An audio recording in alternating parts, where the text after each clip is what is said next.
The Los Angeles River. Many people have forgotten that this concrete channel once flowed without the constraints that have been forced upon the landscape for flood control purposes. Now let's take a closer look at the Pacoima Wash, beginning in the San Gabriel foothills and flowing through the San Fernando Valley. It connects to the Tujunga Wash, which is the largest tributary to the LA River. North of the LA River, opportunities exist to increase groundwater recharge. Because of strict channelization, water is kept from draining through the soil to replenish the aquifer. These 3 sites within the valley serve the single purpose to counteract this effect, allowing the water to recharge the underground basin. And that's much better than piped straight to the ocean, useful water just washed away.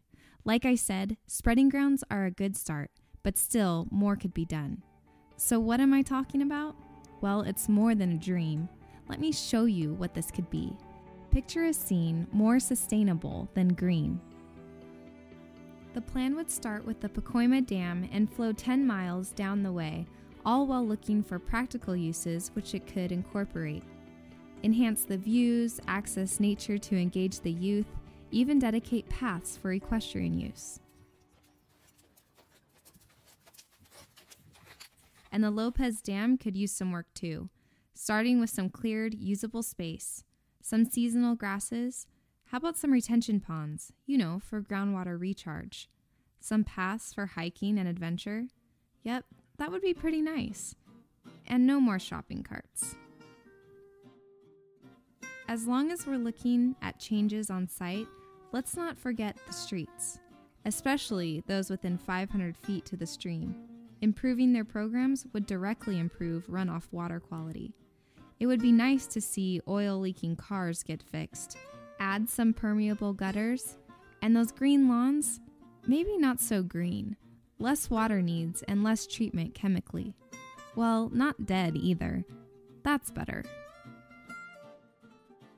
That's what they're doing at Pacoima Beautiful, an organization that works as an environmentally minded hub with the community being a system for change. At Pacoima Beautiful, they aim to go beyond concept and into actual and usable. So, it's possible, one project at a time. Some of the improvements can be done by motivated individuals at a grassroots scale, working with grassroots funds. Others would require a good amount of planning, engineering, and plenty of green in the form of money. But we've already seen it can be done. In some places, it's already begun. Leading from the Lopez Basin southward towards the Pacoima spreading grounds is a 10-mile-long concrete channel put in place for flood control and to channel water from one site to the next. With this long linear stretch of space, set within an unfortunately green-deprived area, many opportunities and visions present themselves. As the watercourse slightly winds its way through the communities of Sylmar, Pacoima, and San Fernando, imagine if the channel was capped in specific areas, creating a system of linear parks and connections.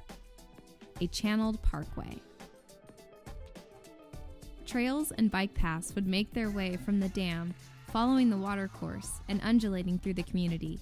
With certain areas being open green space, let's also add some shade trees, as well as an abundance of native plantings and bioswales. And those hard, cemented river rocks on the channel wall? Replace them with green living walls and a soft bottom channel to allow for the growth of habitat as well as water infiltration. A much more useful and attractive setting to engage the community's health and the environment's well-being. Now, what about all the polluted urban runoff and stormwater? The refreshing solution? A series of constructed wetlands within the spreading grounds. Polluted water from the community is channeled to the wetland basins where contaminants are broken down and filtered out. Here, water is stored and also slowly infiltrates the soil to recharge the groundwater. Wetland plants store nutrients, as well as provide wildlife habitat. Ultimately, the cleansed water continues to the waterway, or can even be used as a potable source for the community. The Pacoima Spreading Grounds, a 169-acre fenced-off site that solely functions as a detention basin and to provide for groundwater recharge. But how could it be more? How could this area perform on multiple levels where the community is engaged and biodiversity is promoted, as well as where gray water is cleansed and returned to the groundwater table or even made potable.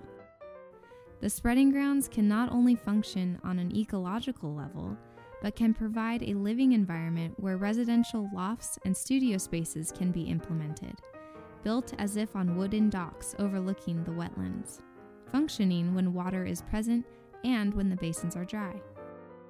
Of course, these residential structures would aim towards sustainability, with solar roofs and green living walls. A much more useful and attractive setting to engage the community's health and the environment's well-being. Wouldn't you agree? Now back to the spreading grounds, and big words with even bigger ideas having to do with infrastructure. The Tujunga Spreading Grounds at 90 acres has plenty of surface area to take in water from the surrounding streets and even freeways like the 5 and the 170. As well as serving the underground water table, the land can be recharged with even more interactive programs. Educational ties can be made between local schools. Teens can be involved in everything from nature preservation to regenerative studies.